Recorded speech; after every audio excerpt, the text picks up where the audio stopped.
Gracias.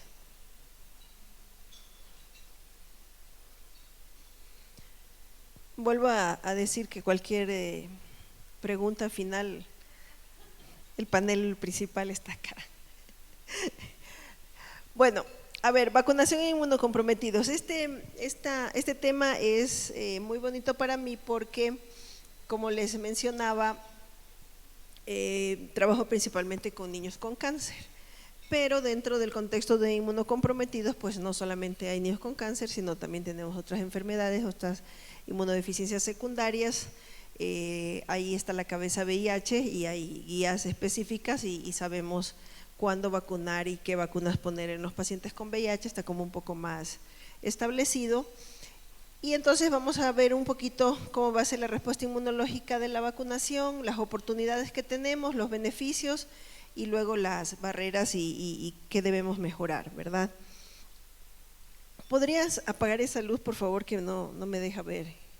Ya sé que, gracias, muy amable. Sí vemos ahí, ¿verdad? Entonces, solo para recordar un poco qué es vacuna, ¿verdad? La vacuna viene de el latín vaca y fue Jenner en el siglo XVIII donde ya empezó a hablar de vacunas y de vacunación cuando empezó a inocular la viruela bovina para disminuir y aprender de la viruela humana, y ahí fue como el inicio, ¿verdad?, de la vacunación. Pero tenemos diferentes definiciones. Primero la que más conocemos nosotros, que es la sustancia que se administra para estimular la respuesta inmunitaria del organismo contra un agente infeccioso, pero también tenemos vacunas de preparación antigénica de un agente patógeno inactivado. También tenemos preparación de material genético. Vimos que en COVID tenemos preparación de vectores modificados para facilitar el ingreso, ¿verdad?, del antígeno que nosotros queremos, y también preparación o inmunoterapia que estimula la respuesta inmunitaria como anticuerpos monoclonales. Entonces hay como varios tipos de vacunas. Y en inmunocomprometidos, ¿qué pasa con la vacunación? El primer precepto que debemos recordar es que no utilizamos vacunas vivas. Esa tenemos que olvidarnos en el contexto del paciente inmunocomprometido. Y las vacunas atenuadas, pues vamos a ver aquí qué pasa si vacunamos o no vacunamos. Si no vacunamos absolutamente, pues vamos a tener definitivamente una enfermedad infecciosa grave y potencialmente mortal, versus que si vacunamos podría haber sí una replicación incontrolada y una posible muerte, pero también vamos a tener un porcentaje de protección para nuestro paciente. Entonces, en cuanto a generalidades, vamos a utilizar vacunas no vivas, generalmente inactivas y recombinantes, y estas sí tienen una seguridad en pacientes inmunocomprometidos y los vamos a usar, pero tenemos que ver cuáles son los casos en los que la vamos a emplear, ¿verdad? No podemos utilizarla tampoco sin valorar y medir cómo está nuestro paciente. En pacientes con inmunocompromiso severo es preferible evitarlas, y cuando hay un inmunocompromiso menos severo o leve, nosotros podemos utilizar estas vacunas, pero fijándose que el riesgo de infección natural sea mayor que el riesgo de inmunización. En casos de brote, en casos de epidemia, en casos de pandemia, entonces nosotros vamos a analizar esa posibilidad de inmunización. Podemos utilizar los anticuerpos monoclonales como nirsevimab, que ya sabemos que hay para virus respiratorio sincitial, podemos utilizar, y podemos también utilizar inmunización pasiva como las inmunoglobulinas, que pueden ser sobre todo las específicas. Entonces, ¿qué es lo que pasa con la vacunación? Solo como para recordarnos rápidamente, nosotros inyectamos una sustancia que es cualquiera que la que vimos en la diapositiva inicial, ¿verdad? Y cuando nosotros solamente el hacer la inyección ya alerta al cuerpo, se alerta a la piel y se activan unas sustancias que se llaman alarminas, porque es una alarma. Entonces ingresan estas alarminas, activan a las células dendríticas que se encuentran en la piel, estas toman lo que ingresa, que es el antígeno, se van a los nódulos linfáticos y después van y la presentan al linfocito CD4, que es la célula presentadora de antígenos. Y esta célula presentadora va a presentarlas al resto de células T y al resto de células B. Las células B se van a transformar luego en células plasmáticas y anticuerpos, y otras se van a transformar en memoria. Ese es como el resumen máximo de cómo funciona la vacunación para estimular nuestro sistema inmune. ¿Y por qué es importante la vacunación? Fíjese, este artículo es del 2021 y nos habla de qué pasa con los pacientes que se han vacunado y tienen cáncer. Y es súper interesante porque aquí habla de una hipótesis de que en pacientes vacunados él tiene un posible papel protector de la inmunización, porque las vacunas van a estimular nuestro sistema inmune, y este sistema inmune puede tener una estimulación para macrófagos y células asesinas naturales que van a atacar los tumores, tomando en consideración dos hipótesis. La primera hipótesis es que los pacientes que tienen leucemia y linfoma generalmente están relacionados con áreas aisladas que no han recibido inmunización, o la segunda hipótesis, que dicen que tienen una infección retardada, niños que no fueron vacunados durante el primer año de vida. Aparentemente este retraso de estimulación del sistema inmune ha aumentado el riesgo de leucemia. ¿Y cuál es la conclusión? Se vio en este estudio, fíjense que es un metaanálisis, dice que hay una reducción de riesgo de leucemia después de vacunación contra hemófilos influenza tipo B hasta en un 24%, que hay una disminución de la mortalidad de pacientes con leucemia, de aquellos que recibieron BCG versus los que no recibieron BCG, y que en general hay una relación de asociación inversa. Entre más vacunas han tenido, más población se ha vacunado, ha disminuido el riesgo de desarrollar sobre todo de leucemia. Entonces, esto es otra de las razones positivas y que nosotros debemos considerar para la vacunación. Este es otro artículo que es de la red canadiense, es del 2020, y habla de la disminución de la inmunidad tras la vacunación en pacientes que tienen leucemia y que ya habían sido previamente vacunados. Entonces, ¿qué hicieron? Estudiaron 14 serotipos de neumococo, de varicela, de tosferina, de tétano, de difteria, de polio y de neumococo, y vieron este ensayo multicéntrico de 10 centros de hemato-oncología, que cuando terminaron la quimioterapia estos pacientes había una disminución de la concentración de anticuerpos. Entonces, ¿cuál era la recomendación? Vacunar. Hicieron vacunación de, como les decía, difteria, tétanos, tosferina, polio, hemófilos influenza tipo B y neumococo, y encontraron que 2 meses después, obviamente estas concentraciones aumentaron, tenían una mejor cobertura, no hubieron efectos adversos graves, y la recomendación en general es una revacunación sistemática después de la quimioterapia. ¿Y por qué es importante esto? Porque en este artículo dice que los sobrevivientes pediátricos de cáncer, hubo un 33% en que cuando se hacían sus controles post-quimioterapia no se les aconsejaba la vacunación, y vemos que sus niveles de anticuerpos después de la quimioterapia disminuyen considerablemente. Entonces hay que vacunar.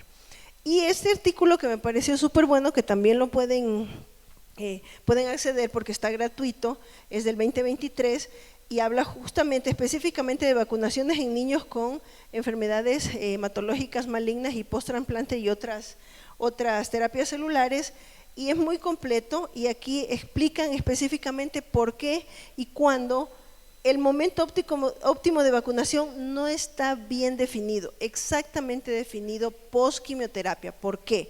Por esto, porque tenemos niveles disminuidos de linfocitos B y de linfocitos T, hay un aumento de anticuerpos muy lento, más lento de lo usual. Recién a partir de los 6 meses de suspender la quimioterapia empieza el sistema inmune otra vez a regularse, y muchas veces puede demorarse hasta 1 año después de finalizar la quimioterapia. Y como vimos, esto que conlleva a una disminución de concentración de anticuerpos post-quimioterapia, justamente de todos estos serotipos y tipos que hemos visto de virus y de bacterias. Y en este artículo recomiendan que a partir de los 3 meses ya se podría empezar a pensar en revacunar. Hace una excepción, esto es importante, sí hay que vacunar contra influenza, sí hay que vacunar contra neumococo y sí hay que vacunar contra la enfermedad de COVID-19. Eso sí se puede hacer durante la quimioterapia, pero obviamente con una valoración midiendo los niveles de linfocitos y tratando de que sean en quimioterapias leves o entre ciclos de quimioterapia en los pacientes. Este es un cuadro que no lo voy a describir, pero justamente les traía a colación este artículo, me parece muy completo. Fíjense, aquí habla de vacunas inactivadas y habla de qué hacemos con los pacientes que tuvieron su esquema completo de vacunas antes de la enfermedad, otros que no tuvieron completo su esquema de vacunas y les diagnosticaron la enfermedad, otros que son en trasplante y otros que son con estos receptores CAR-T, que es una nueva terapia donde se estimula a un linfocito C a través del receptor del linfocito CD19 para que vaya a actuar específicamente hacia ese tipo de tumores. Entonces, en general decían, yo voy a hablar básicamente de los que no completaron la terapia, su vacunación normal, su esquema normal de vacunación, y entonces aquí dice, considere utilizar siempre y cuando, uno, lo que dijimos, el riesgo de la enfermedad natural sea mayor que inmunizar, y dos, cuando tenga una fase de quimioterapia leve, donde puede haber una estimulación mejor. Esto pasa en todas las inactivadas. Acá dice complete, si tenía todas sus vacunas, termina la quimioterapia, revacune a partir del tercero o sexto mes, como decía en la diapositiva anterior, y en trasplante y en CAR-T más de 6 meses, dependiendo de la vacuna. Y aquí lo que no recomienda poner es puntualmente papiloma, meningococo y polisocárida de neumococo. Esas no las recomienda en vacunas inactivadas.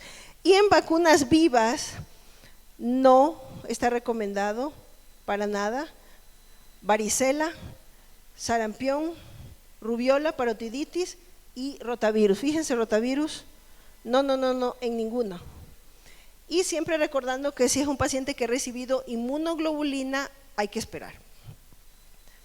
Entonces, vamos a recordar por qué estos pacientes que, como hemos visto, hay que considerar la inmunización, pero siempre y cuando veamos cómo está la fase inmunológica y la intensidad de la quimioterapia, recordar por qué sí vamos a vacunar de influenza a estos pacientes, porque prácticamente se duplica el riesgo de influenza en pacientes pediátricos oncológicos, se aumenta el riesgo de enfermedad neumocócica hasta 50 veces, imagínense. Y se ha visto que las vacunas contra COVID-19 sí pueden alcanzar una seroprotección casi del 70%, aunque después cae en forma importante. Entonces tenemos que vacunar.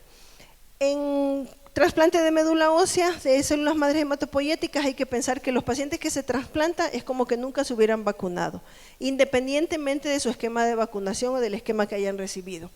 Y en el 2017, en esta guía, en este estudio dice, podemos empezar a vacunar a partir de los 100 días, lo que yo le decía, a partir de los 3 meses, siempre y cuando pase esto. No tenga una inmunosupresión sistémica, o sea, tenemos que valorar lo que vimos hace un rato en las diapositivas, que decíamos que estaban súper bajos sus niveles de CD4, de CD8, de sus linfocitos. No deben haber recibido inmunoglobulina por lo menos 3 meses, que son los 100 días que habla la guía, que no tengan una enfermedad de ingento contra huésped activa, eso es súper importante, y otra vez, que tengan linfocitos CD4 elevados y más de 1000 linfocitos. Y no podemos vacunar hasta después de 2 años de vacunas vivas, como sarampión, rubiola, parotiditis y varicela. Esto coinciden todas las guías. Y luego, bueno, influenza sí, igual que en la quimioterapia. SARS-CoV-2 tenemos que seguir viendo qué tecnología de vacuna se va a utilizar básicamente. Y en esta infusión de estas células CAR-T que les comentaba hace un rato, a partir de 6 meses o 1 año, dependiendo del paciente. Este solamente es otra revisión del grupo de Ontario que habla sobre inmunización en niños durante y después de la terapia de cáncer. No contraindica como el otro, o sea, está igual. Dice no usar sarampión, rubiola, parotiditis y varicela. No administrar. Esta guía en cambio es más conservadora y dice no, al menos 6 meses. La anterior decía después de los 3 meses, cumpliendo esos requisitos. Esta dice no hasta después de 6 meses, no BCG. La otra guía no menciona para nada BCG, aquí dice no necesitamos poner BCG. Y en los pacientes expuestos a varicela o sarampión hay que dar profilaxis. Aquí están las pautas de profilaxis, que son el uso básicamente de aciclovir o valaciclovir. Si es un paciente con inmunodepresión grave, hay que dar inmunoglobulina, y si no tenemos inmunoglobulina, igual la indicación es aciclovir profiláctico y que va a tener una efectividad similar al de la inmunoglobulina, o sea, debemos considerarlo.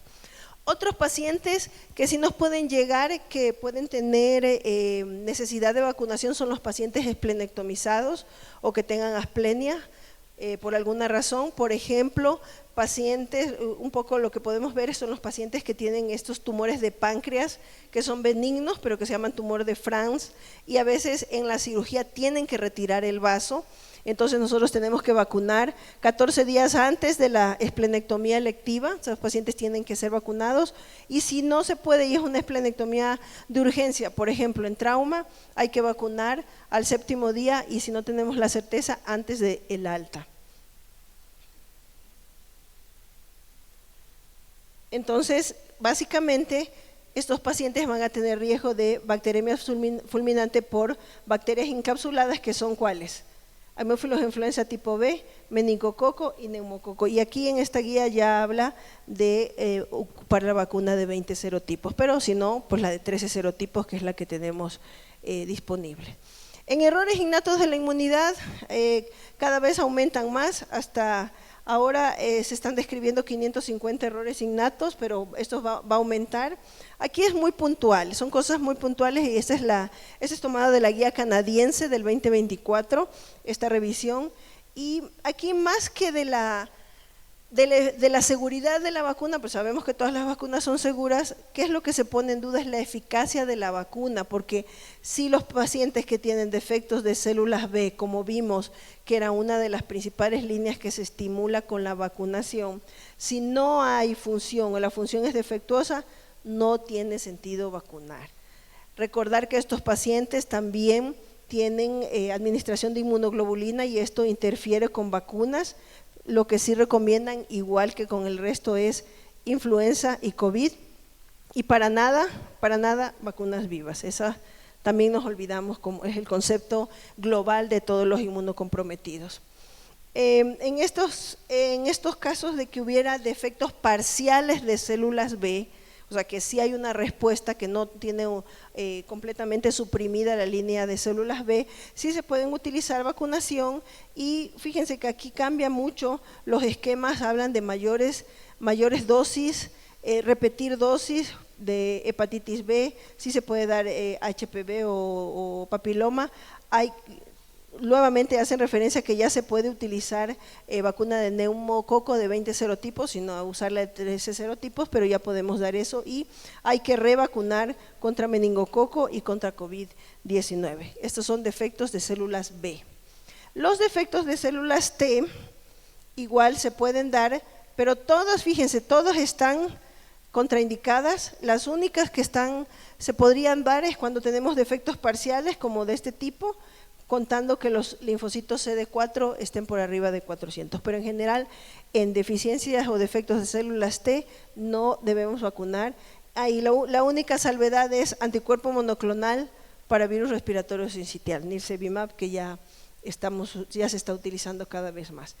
Y en defectos de inmunidad innata, sí hay que poner neumococo. Fíjense aquí aquí me pareció interesante, porque sí vemos un poco más neutropenia cíclica, sí vemos un poco enfermedad granulomatosa crónica y Shediac Higashi, que son como los más descritos, y tenemos que poner influenza, nirsevimab, anticuerpo monoclonal para sincitial respiratorio, y neumococo, importante. Y nada de vacunas vivas, ni en Shediac Higashi nada, ni siquiera las atenuadas. Esto es lo mismo. Y bueno, obviamente te sugieren la asesoría del inmunólogo, porque pues son casos raros. Entonces, para concluir, los puntos claves de aquí serían: no vacunar, no vacunas vivas o activas, sarampión, rubiola, parotiditis, varicela, rotavirus, no en inmunodeprimidos. Tampoco podemos usar papiloma, meningococo o polisacárido de neumococo. se puede administrar a partir de los 3 meses y cumplen los criterios que vimos anteriormente, pero lo ideal sería después de los 6 meses. Hay que ver riesgo-beneficio, como les decía, con la enfermedad de base natural versus la inmunización. Las vacunas inactivadas podrían utilizarse en la quimioterapia, pero con precaución, considerando que sea un mayor beneficio, que sea una quimioterapia leve y que tenga recuentos de linfocitos hacia arriba. En el trasplante de médula ósea, el periodo de vacunación se extiende a los 24 meses y sí debemos vacunar contra influenza, neumococo, SARS-CoV-2 o contra la COVID-19. Si el paciente no ha recibido la pauta completa de vacunación antes del diagnóstico y el tratamiento, debe completar su pauta de vacunación o su esquema de vacunación nacional al terminar el tratamiento. Muchas gracias.